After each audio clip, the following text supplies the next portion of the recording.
este sí agarra señal, está bien. Bueno, entonces, en esta mañana vamos a meditar en aprendizaje y prácticas prohibidas por Dios. El aprendizaje y las prácticas prohibidas por Dios. En una sola palabra, ocultismo.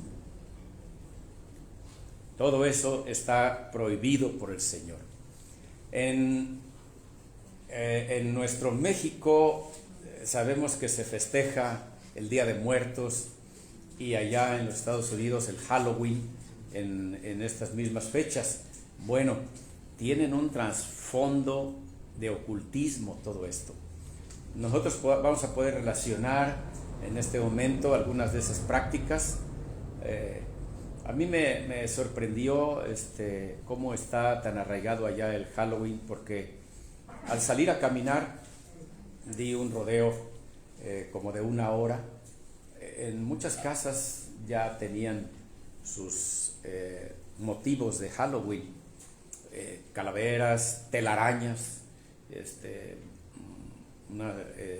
pues lo que simbolizan brujas, ¿verdad? Así levantados con sus capotes, y en una zona, podríamos decir, de media, ¿cómo se dice? Como de medio estatus, ¿verdad? Social, pero es algo así tétrico, porque los que hacen eso, algunos pueden hacerlo en la ignorancia, pero otros sí lo pueden hacer directamente con una intención.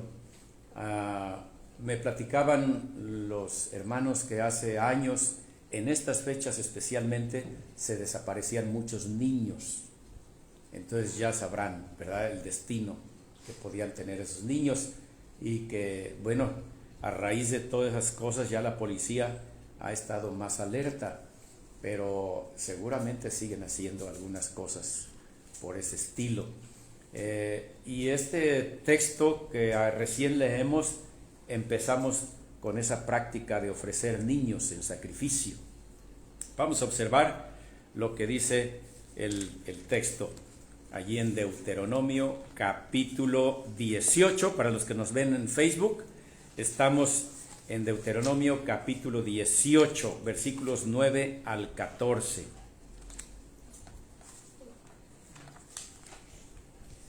Dice el texto: cuando hayas entrado en la tierra que el Señor tu Dios te da, no aprenderás. Ahí está el énfasis, no aprenderás.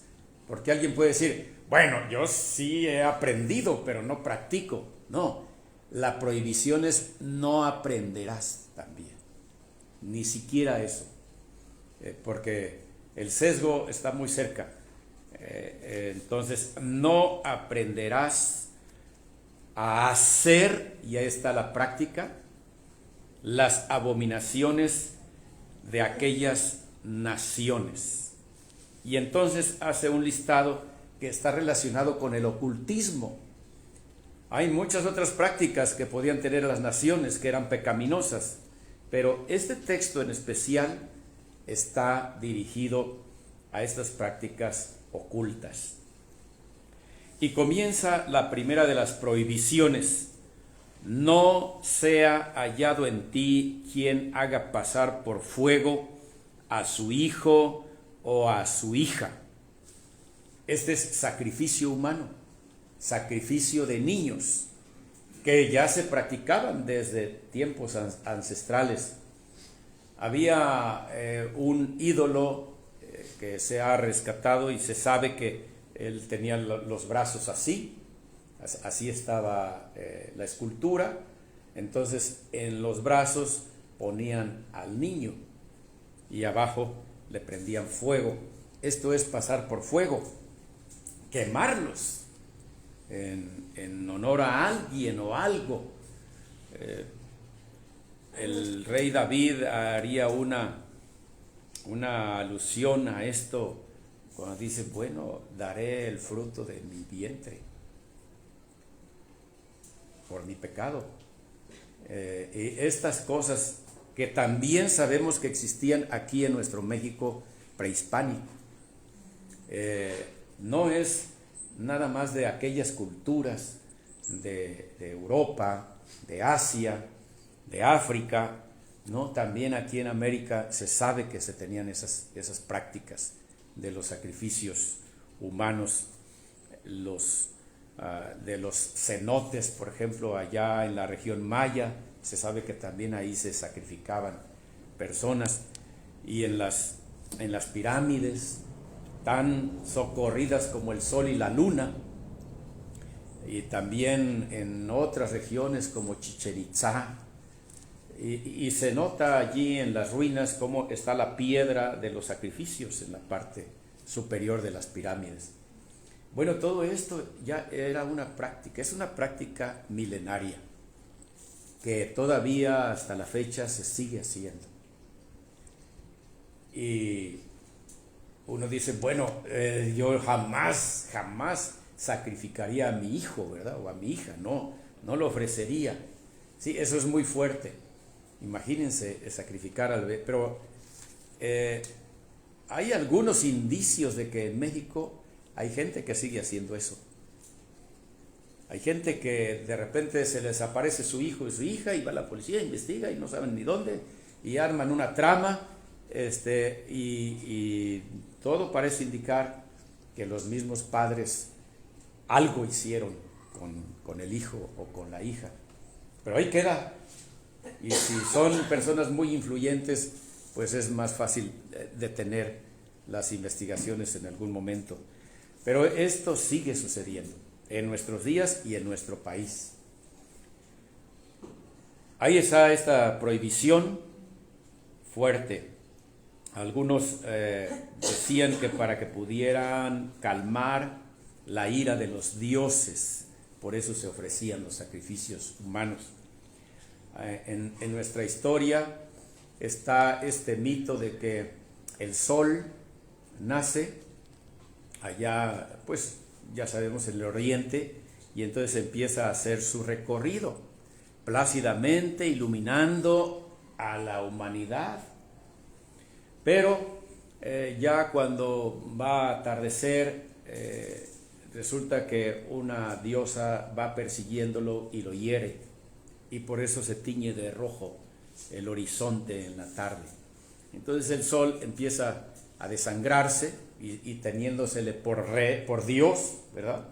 Empieza a desangrarse, y para recuperar esa sangre es necesario sacrificarle gente. Ese es uno de tantos mitos o justificaciones para hacer sacrificios humanos. Entonces ya si se sacrifica en honor del sol, bueno, entonces el sol recupera su sangre y al día siguiente vuelve a salir. Uno le puede parecer así como que de risa eso, ¿verdad? Pero es real, y hay gente que lo cree. Hay gente que lo cree, así como cree en otras cosas idolátricas, hay gente que sigue creyendo en esto. Pues aquí está esta primera amonestación para no aprender ni practicar el sacrificio de niños. Bueno, hay otros datos que ustedes pueden investigar al respecto aquí también en medios así raros. También dice el texto que no sea hallado entre nosotros, y la expresión no sea hallado quiere decir que el Señor está atento, y nadie puede ocultar que en su familia o en su casa se hagan estas prácticas. Nadie puede ocultarlo. Si lo hace, será hallado, porque delante de Dios no se puede ocultar. Será hallado. Entonces, no sea hallado en ti tampoco, entonces, mago. Voy a ir desglosando las palabras que están aquí con el significado hebreo que está en el texto para tener una idea a qué se refieren, porque son distintas palabras. Y miren, traducir del hebreo al español es muy difícil, muy complicado.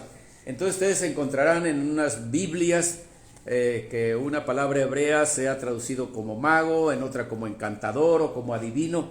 Es complicado.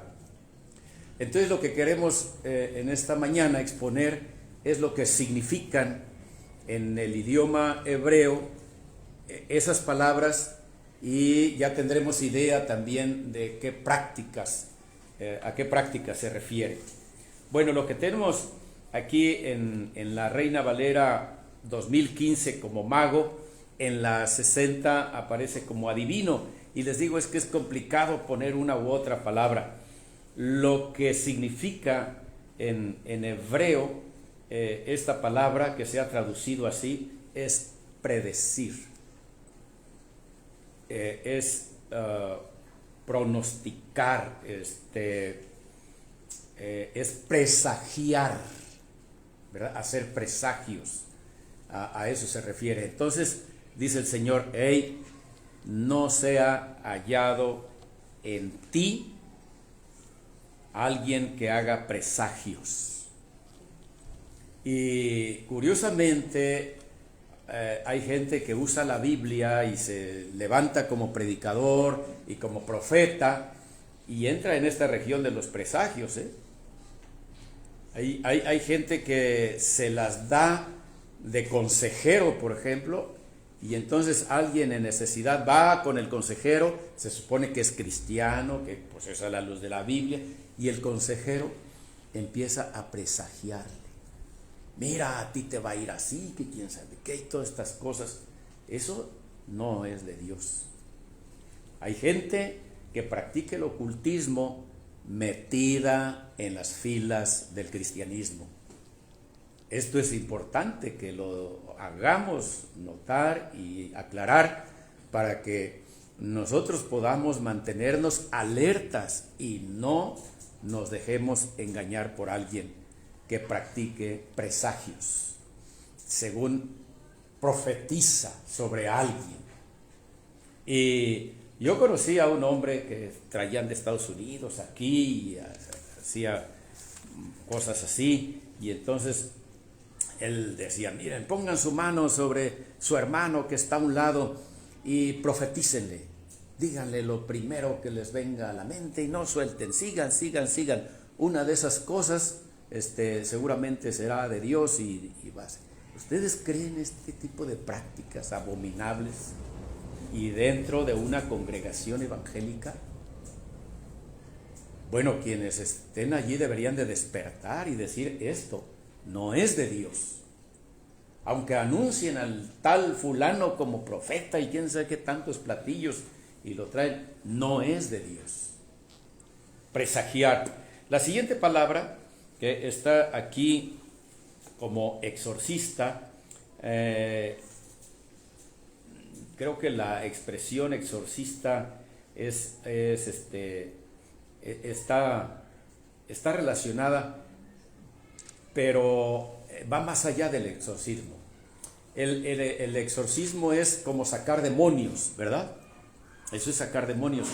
Pero la palabra va más allá, es como hacer venir a alguien.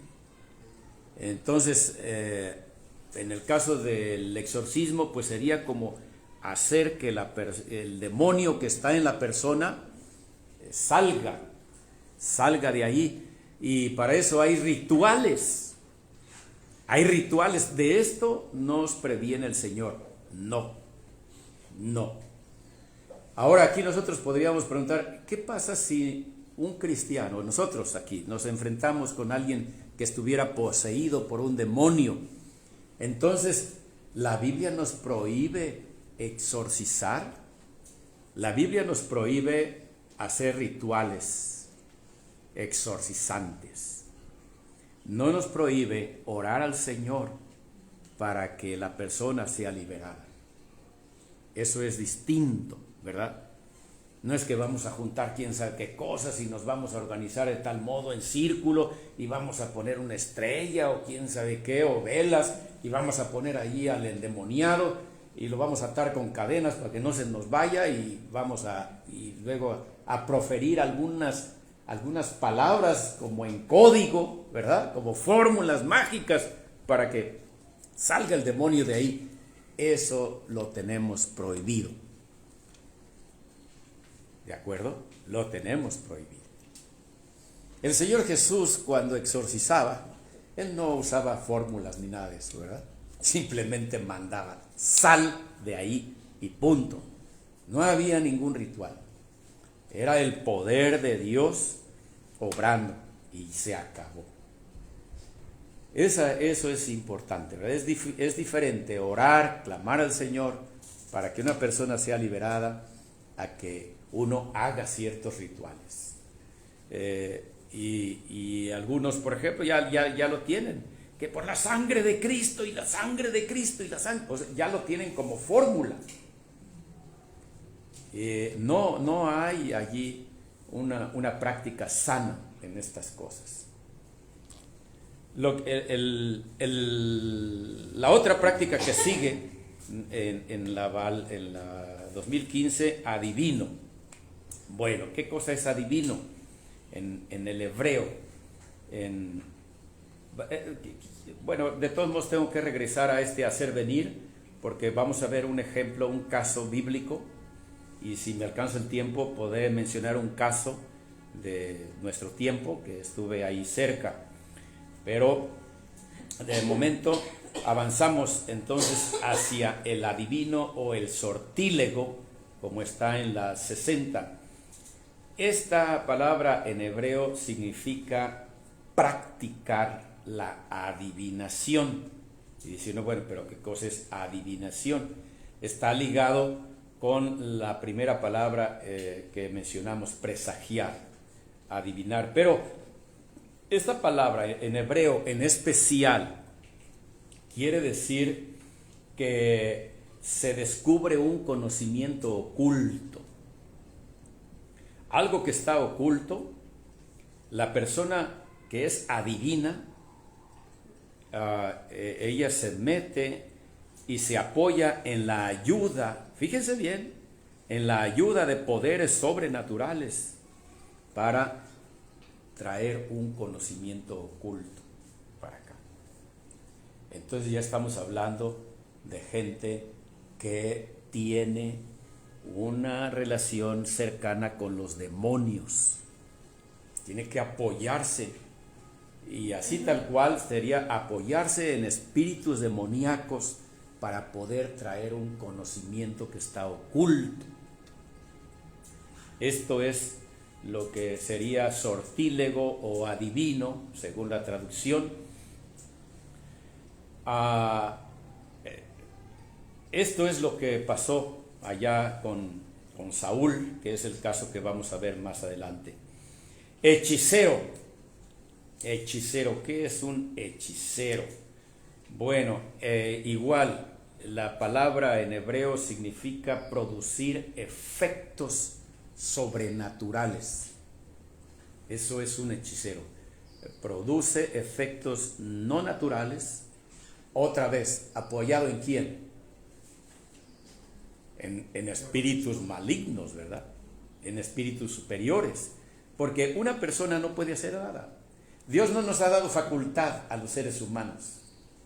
No tenemos eso. Si alguien puede hacer algo extranormal o paranormal, es ayudado por un demonio. No lo puede hacer por sí mismo. Es importante conocer nuestra naturaleza humana y saber los límites de lo que es un hombre, una mujer, un niño, un adulto. Hay límites, no podemos hacer eso. Pero entonces, si entra en tratos con Satanás o con algún demonio, entonces estará apoyado en él. No facultado, no, él no puede hacerlo, pero lo hace aquel en quien se apoya. Ese es el hechicero. Entramos al versículo 11, el encantador. Esta expresión hebraica significa sujetar, unir, sujetar. ¿Alguna vez llegamos a jugar a los encantados, se acuerdan? De niños. Bueno, está relacionado con eso. Bueno, ese es un juego inocente. Ni por aquí que nosotros anduviéramos practicando hechicería o alguna cosa de esas cuando jugábamos a los encantados, ¿verdad? Pero, ¿qué significaba encantado? Te quedas, ¿verdad? Te quedas. ¿Por qué te quedas? Porque yo lo estoy diciendo. Ahora, detrás de esto está esto oculto. Yo te estoy diciendo que te quedes, que no te muevas. Y esto es lo que hacen los encantadores. Tiene una relación muy ligada con el hipnotista. El hipnotista hace eso. Se mete en la mente de la persona y le da órdenes. Es decir, a la persona la une con él, porque esto es lo que significa en hebreo unir, y entonces le da órdenes. La vincula a su pensamiento. Ahora, eso no lo puede hacer un ser humano, otra vez, ¿verdad? Entonces, ¿con la ayuda de quién hace una persona la práctica del hipnotismo? ¿Saben que Sigmund Freud, este famoso psicólogo, estuvo muy metido en prácticas ocultas? Y él desarrolló algo del hipnotismo, pero estuvo metido en eso. Pocos libros mencionan esa faceta de Sigmund Freud, el que haya estado por ahí en esto. Cuando su servidor era profesor, en el inter de los semestres teníamos capacitación, era voluntario, uno podía inscribirse en algún curso u otro. Y entonces, y para que lo sepan acá los que me oyen, hay un curso que se llama Programación Neurolingüística. Y dependiendo del profesor o el grado que tenga esa persona que va a dar el curso, y ya estamos hablando de grados ocultos, es que el curso se puede llevar a niveles insospechados. Este hombre que estuvo ahí, él pidió 2 voluntarios de los maestros, de los profesores de física, de matemáticas, del área de ciencias, de la ingeniería. Estábamos ahí, no eran unos analfabetas. Y sí, una maestra y otro maestro, sí, de voluntarios. Los hipnotizó. A la maestra la puso a llorar. Usted va a llorar desconsoladamente. Y sí, de repente se soltó a llorar y a llorar y a llorar. Y al otro le dijo, va a empezar a dar vueltas alrededor de los maestros como si fuera usted un mono. Y de repente le cambiaba, ahora ladre. Y el profesor lo obedecía. Para mí fue verlos de una manera muy denigrante ver a mis compañeros, a mis colegas, profesores en una situación así. Y ya que terminó el ejercicio, que los despertó y demás, pues ellos ni qué con lo que había pasado. Pero yo le dije al profesor, esto que hace está mal, eso no es bueno. Dice, es que la hipnosis es aplicada para curar enfermedades y un montón de cosas, ¿verdad? Justificando el asunto. Le dije, ¿sabe usted que esto está mal? Esto no es sano. Y me dijo, ¿por qué?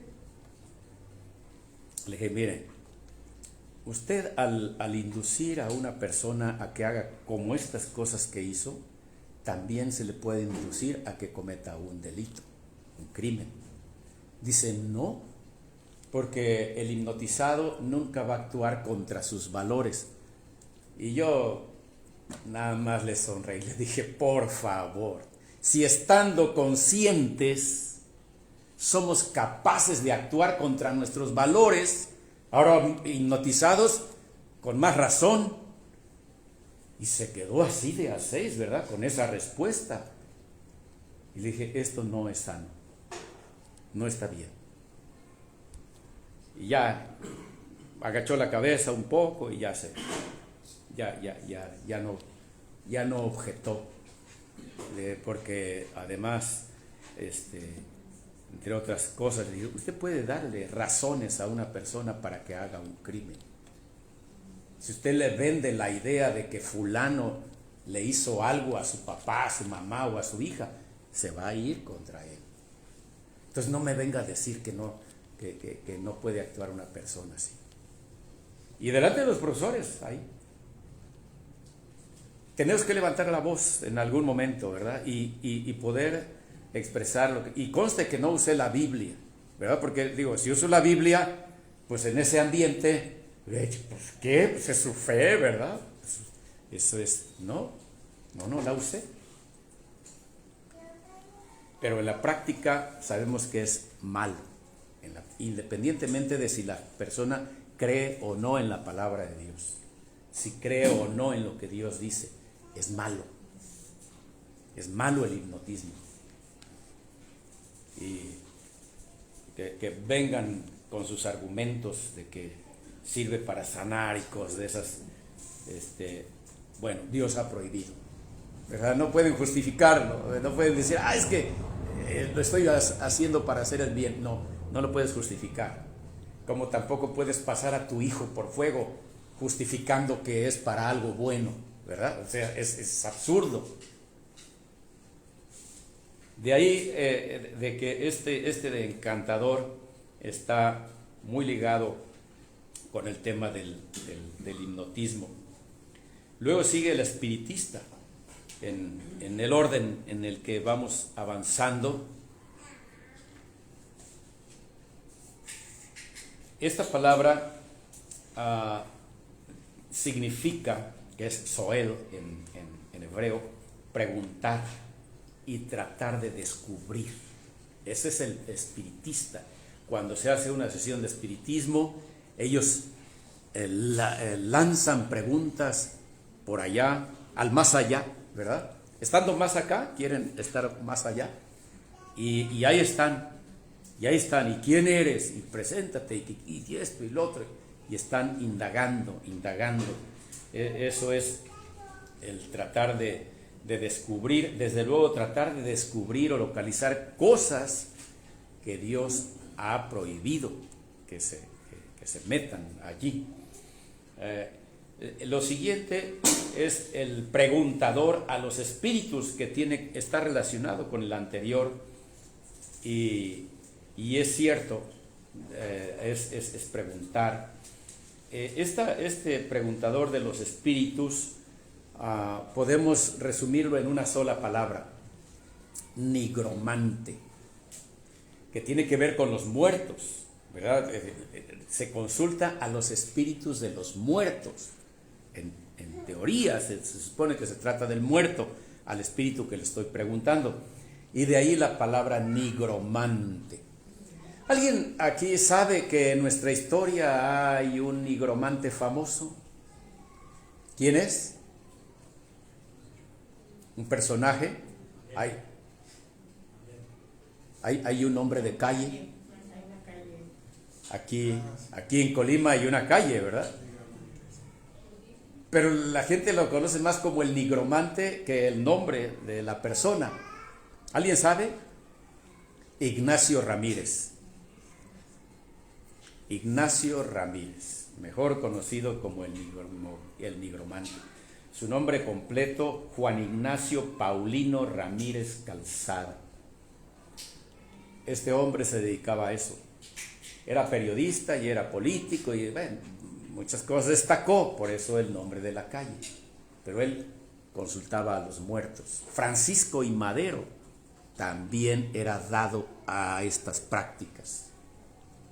se sabe de él, y seguramente más presidentes de la República hemos tenido que han incurrido en este tipo de prácticas. Dice el Señor: no sea hallado en ti quien consulte a los muertos. Finalmente aterriza y ciertamente es eso: consultar, requerir, buscar entre los muertos algo que me interesa. Y bueno, vamos a avanzar en el versículo 12, porque el Señor pone una razón: cualquiera que hace estas cosas es una abominación al Señor. Consultar adivinos, consultar gitanas, consultar que lean la mano, que le lean el tarot, todas estas prácticas son abominación al Señor, abominables. Y si alguien ha incurrido en estas prácticas, lo que tiene que hacer es pedirle perdón al Señor y recomponer su camino, decir: jamás volveré a incurrir en esto. El juego de la ouija, por ejemplo, y otras cosas que pueden surgir y que nosotros no conocemos, pero que nosotros podemos saber: esto no es sano, no es correcto, y mejor separarse. Hay gente endemoniada, hay gente poseída por causa de estar metida en estas prácticas, por haber pasado, haberse expuesto en una sesión de espiritismo o en uno de estos juegos aparentemente inocentes. Por ahí estaban dando datos que en algunas ciudades unos niños, creo que no sé cuántos fueron, más de 30 niños o algo así, a la vez cayeron, estando dentro de la escuela, no sé si en el salón de clases o afuera del patio, pero cayeron. Y pues luego argumentaban que la insolación, y creo que habían pasado a vacunar o alguna cosa. Esto les hizo. No, ya cuando empezaron a investigar más y más, esos niños habían estado en prácticas como estas, que Dios abomina. Hay que tener cuidado con eso. Gente que de repente pierde la razón y se vuelve esquizofrénica, que no tenía ningún signo de nada, anduvo en estas prácticas, si le buscamos tantito. Cuidado con eso. Si una gitana se acerca con ustedes a quererles leer la mano, ustedes pueden decirle: mejor yo te la leo, ¿verdad? Yo lo hice una vez y entonces dije: mejor yo te la leo. Y ya, ¿de veras? Sí, échame tu mano. Y como yo había oído más o menos cómo se las gastan, le dije: mira, esta es la línea de la vida y esta es la línea de la muerte. Y esta línea me dice que tú vas a ir al infierno porque eres una pecadora. Haces fraudes con esto que estás haciendo y demás, y tu destino es la muerte. Y se quedó sorprendido, dijo: ay, ¿de veras usted? No, yo no adivino, eso dice la Biblia. ¿Verdad? Eso dice la Biblia. Yo qué sé de línea de la vida, pero la Biblia sí habla de la línea de la vida, el sendero, ¿verdad? El sendero de la muerte y el sendero de la vida. Si la persona no se arrepiente de sus pecados y no cree en Cristo Jesús como su Señor y su Salvador, su destino, ¿qué es? La muerte eterna. Ese es su destino. No tenemos que aprender en libros de magia ni cosas, no. Eso dice la Escritura. Y ese mensaje hay que llevárselo a los demás. Claro, esa vez lo hice a manera de broma porque la gitana pues era una muchachilla, y entonces dije: ya, voy a bromear con ella, pero es real el mensaje, ¿verdad? Llevarles un mensaje real, bíblico. Dice la Escritura también aquí más adelante que de entrada, o sea, eso es abominación al Señor, y por causa de estas abominaciones, por causa de que esas naciones de Canaán practicaban estas cosas, ya le llegó al colmo al Señor y dijo: van para afuera. Y por eso trae a Israel para usarlo como instrumento para echar fuera a esas naciones. y les dice en el 14, estas naciones que vas a desalojar escuchan a quienes conjuran a los espíritus y escuchan también a los encantadores. Y dice el texto concluyendo, y esto tenemos que guardarlo en nuestro corazón, pero a ti no te ha permitido esto el Señor tu Dios. Así de sencillo, ¿verdad? Cuando nosotros nos encontremos en una situación así, no, el Señor no me ha permitido eso a mí. Soy del pueblo de Dios, porque Israel significa pueblo de Dios, es el pueblo de Dios. Si yo pertenezco al pueblo de Dios, entonces Dios al pueblo de Dios no le ha permitido eso. Ir a una tumba en Día de Muertos, como es costumbre, algunos van y tratan de hablar con el muerto. Y hasta se dirigen al muerto, y papá, mamá, abuelo, y eso. No, eso no es sano. No está bien. Y bueno, el texto va a dar esta conclusión fuerte. El próximo domingo vamos a analizar esa consulta que hizo el rey Saúl a la hechicera, a la espiritista, a la adivina, y que está registrado en 1 de Samuel capítulo 28. Les puedo dar el dato para que ustedes de antemano puedan leerlo, reléanlo, y el próximo domingo vamos también a predicar sobre este asunto y analizar qué sucedió ahí. Mientras nos queda claro, estas prácticas no nos lo ha permitido el Señor. Que Dios nos bendiga.